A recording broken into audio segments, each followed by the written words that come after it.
10 नवंबर को हुए लालकोट विस्फोट की जांच अब निर्णायक मोड़ पर पहुंच चुकी है। सूत्रों के मुताबिक इस धमाके के पीछे एक संगठित आतंकी मॉड्यूल का हाथ सामने आ रहा है, जिसका सीधा संबंध जैश-ए-मोहम्मद और अंसार गज़वत उल हिंद यानी AGH जैसे पाकिस्तान समर्थित आतंकवादी संगठनों से बताया जा रहा है। इस हमले में अब तक 12 लोगों की मौत की पुष्टि हो चुकी है। धमाका इतना भीषण था कि आसपास की दीवारें दरक गई। अफरा तफरी का माहौल था, लोग दहशत में थे, लेकिन पाकिस्तान उल जुलूल बयान दे रहा है। इसके बारे में भी बताएंगे हम। जांच एजेंसियों ने घटनास्थल से RDX और अमोनियम नाइट्रेट जो विस्फोटक होता है उसके अंश बरामद किए हैं। साफ है कि ब्लास्ट की योजना आतंकवादी स्तर पर बेहद पेशेवर तरीके से बनाई जा रही थी। जांच में खुलासा हुआ है कि ये मॉड्यूल केवल सीमा पार से नहीं बल्कि दिल्ली और जम्मू कश्मीर में मौजूद कुछ सफेद पोश नेटवर्क के जरिए सक्रिय था, इसलिए इसको व्हाइट कॉलर अटैक भी कहा जा रहा है। ये लोग फंडिंग, लॉजिस्टिक सपोर्ट और स्थानीय ग्राउंड हैंडलिंग की जिम्मेदारियां संभाल रहे थे।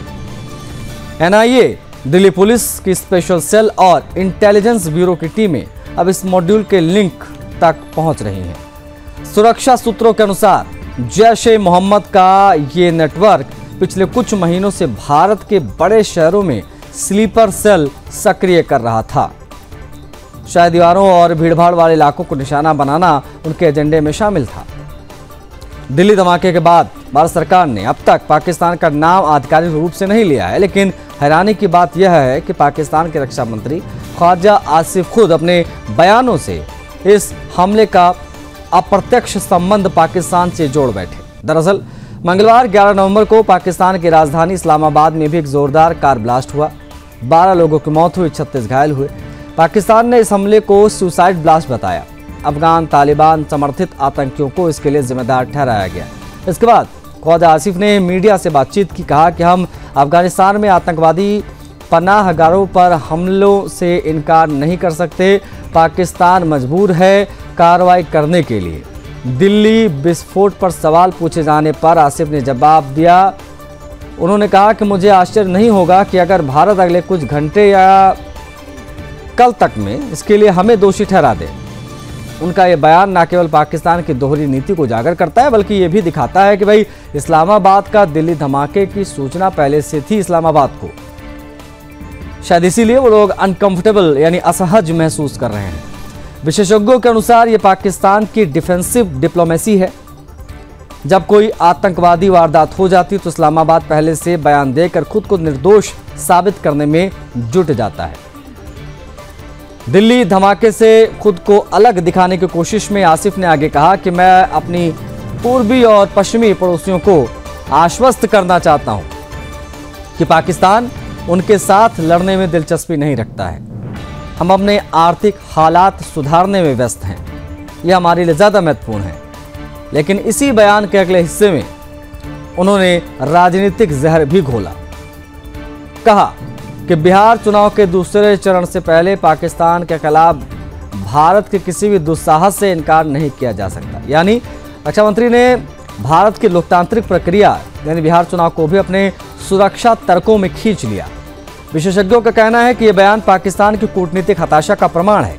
दिल्ली ब्लास्ट के बाद में राष्ट्रीय सुरक्षा सलाहकार यानी NSA अजीत डोभाल ने सभी राज्यों की सुरक्षा एजेंसियों को हाई अलर्ट पर रखा है। दिल्ली, जम्मू, अमृतसर और मुंबई जैसे शहरों में संवेदनशील इलाकों की सुरक्षा कड़ी कर दी गई है। NIA, इंटेलिजेंस ब्यूरो और दिल्ली पुलिस की टीमें जैश-ए और अंसार गज़वत उल हिंद से जुड़े जो डिजिटल नेटवर्क के लोग हैं उनकी जांच कर रही हैं। अब तक कई संदिग्धों से पूछताछ भी हो चुकी है। दिल्ली, श्रीनगर और कानपुर में छापेमारियों का दौर लगातार जारी है। भारत ने अभी तक इस मामले में कोई औपचारिक कूटनीतिक प्रतिक्रिया नहीं दी है, लेकिन संकेत स्पष्ट है कि अगर जांच में पाकिस्तान समर्थित आतंकी गुटों की भूमिका साबित होती है तो भारत अंतर्राष्ट्रीय स्तर पर पाकिस्तान की फिर से आतंक का पोषक देश करार देने की तैयारी करेगा। केंद्र सरकार ने इस घटना को लेकर एक उच्च स्तरीय यानी हाई लेवल सुरक्षा बैठक भी बुलाई है, जिसमें प्रधानमंत्री मोदी भी शामिल हो सकते हैं। दिल्ली का लालकोट एक बार फिर से आतंक के निशाने पर आया। जैश और अंसार गज़वत उल हिंद जैसे आतंकवादी संगठनों की परछाई भारत की राजधानी तक पहुंच चुकी थी। पाकिस्तान की बौखलाहट और बयानबाजी ये साबित करती है कि दिल्ली ब्लास्ट सिर्फ एक आतंकी हमला नहीं बल्कि एक बड़ी साजिश का हिस्सा था। भारत अब चुप है, लेकिन उसकी खामोशी शायद आने वाले कदमों का संकेत है। दिल्ली ब्लास्ट में आतंकी साजिश का पर्दाफाश हुआ है, ये बड़ी जानकारी। और पाकिस्तान किस प्रकार से खुद को डिफेंस कर रहा है वो भी हम आपको बता रहे हैं। दुनिया भर में आतंकवाद फैलाने के लिए बदनाम पाकिस्तान अब टेक्नोलॉजी चोरी से भी बाज नहीं आ रहा है। देखिए, रूस ने उसके जासूसी नेटवर्क का एक बड़ा भंडाफोड़ किया है। पूरी खबर विस्तार से जान लीजिए। देखिए, जो खुलासे हुए हैं उन्होंने भारत की सुरक्षा एजेंसीज को भी चौंकाया है। ऑपरेशन सिंदूर के बाद पाकिस्तान इतना बौखलाया हुआ है कि उसकी नजर भारत की सुरक्षा ढाल बने S-400 एयर डिफेंस सिस्टम की तकनीक पर यानी टेक्नोलॉजी पर टिक गई है। पाकिस्तान की खुफिया एजेंसी यानी ISI ने रूस में जासूसी मिशन चला रखा है, जिसका मकसद बहुत साफ है, इस सिस्टम की तकनीक चोरी कर उसे अपने कब्जे में लेना। लेकिन रूस ने समय रहते इस साजिश को भी नाकाम कर दिया। रिपोर्ट्स के मुताबिक रूस की सुरक्षा एजेंसीज ने अपने ही एक नागरिक को सेंट पीटर्सबर्ग से गिरफ्तार किया है। यह व्यक्ति Mi-8 AMTSHV और Mi-8 AMTSHV-VA जैसे उन्नत सैन्य हेलीकॉप्टर से जुड़ी टेक्नोलॉजीज और डॉक्यूमेंट्स की तस्करी करने की कोशिश की। देखिए, पकड़े गए व्यक्ति के पास से जो डॉक्यूमेंट्स बरामद किए गए यानी दस्तावेज, उसमें एयर डिफेंस सिस्टम से संबंधित संवेदनशील यानी सेंसिटिव जानकारियां शामिल थीं।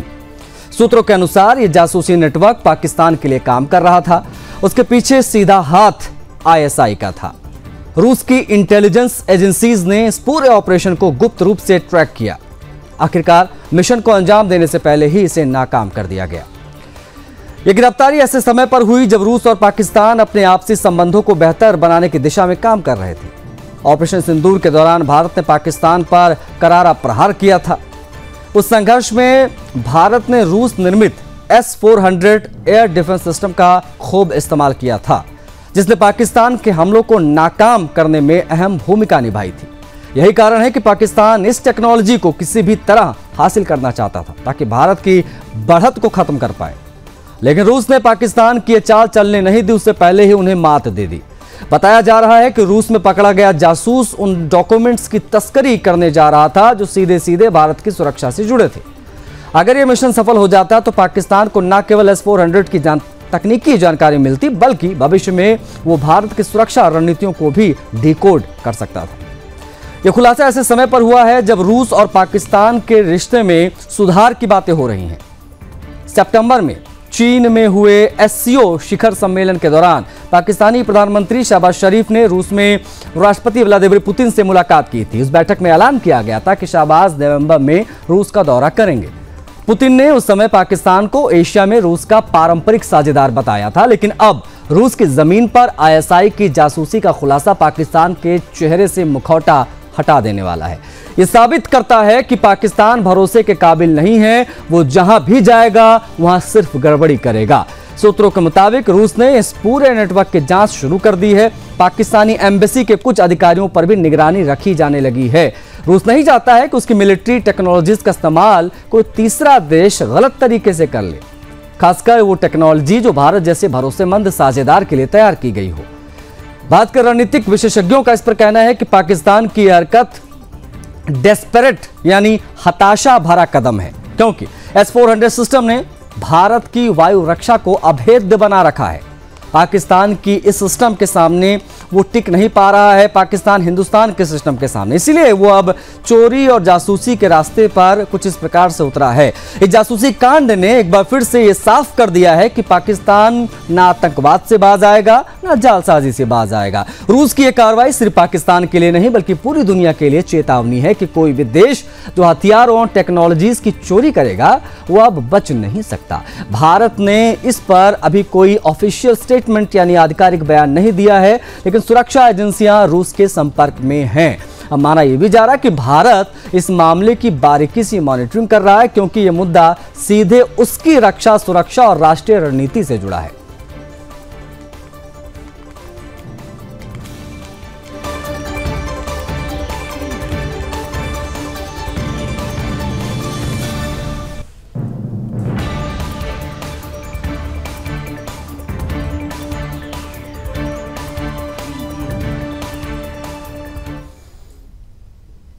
बताएंगे आपको अगली खबर। ब्राजील के बेलम शहर में चल रहे जलवायु शिखर सम्मेलन यानी COP30 मंगलवार 11 नवंबर की देर रात अचानक वहां अफरा तफरी मच गई।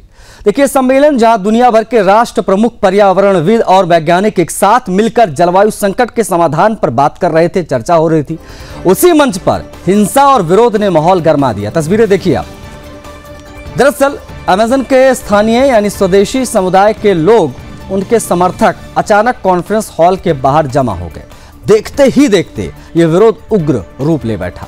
रिपोर्ट्स के अनुसार प्रदर्शनकारियों ने सम्मेलन स्थल यानी बेलेम कन्वेंशन सेंटर के मुख्य प्रवेश द्वार पर सुरक्षा बैरिकेड्स तोड़ दिए। सुरक्षा गार्ड के साथ हाथापाई शुरू हो गई थी। तस्वीरें अपने आप में प्रत्यक्ष प्रमाण के रूप में सामने हैं। देखिए, झड़प में कम से कम 2 सुरक्षा कर्मियों को मामूली चोटें आई थी, जबकि कुछ प्रदर्शनकारियों को पुलिस ने हिरासत में लिया। संयुक्त राष्ट्र जलवायु परिवर्तन संगठन के प्रवक्ता ने इस पर जानकारी दी। बताया कि यह एक दुर्भाग्यपूर्ण घटना थी, लेकिन स्थिति को जल्द ही नियंत्रित कर लिया गया। सुरक्षा बलों ने संयम दिखाया, किसी बड़े नुकसान को रोका गया। इस घटना के बाद सम्मेलन स्थल पर सुरक्षा को और कड़ा कर दिया गया है। ब्राजील की संघीय पुलिस और संयुक्त राष्ट्र सुरक्षा इकाइयों ने पूरे परिसर को चारों ओर से घेर लिया था। सभी डेलीगेट्स जो बाकी अतिथि यानी गेस्ट थे, उनको दोबारा सुरक्षा जांच उनका किया गया। अमेज़न क्षेत्र के स्वदेशी नेताओं ने कहा है कि उनका उद्देश्य हिंसा फैलाना नहीं था, बल्कि अपनी आवाज को दुनिया के सामने लाना उनका मकसद था। अब प्रदर्शनकारियों का आरोप है कि COP30 में बड़ी बड़ी औद्योगिक कंपनियां और पश्चिमी देशों के हितों को ज्यादा तरजीह दी गई, जबकि अमेज़न के असली रक्षक यानी स्थानीय समुदाय को उनकी आवाज को दरकिनार किया गया।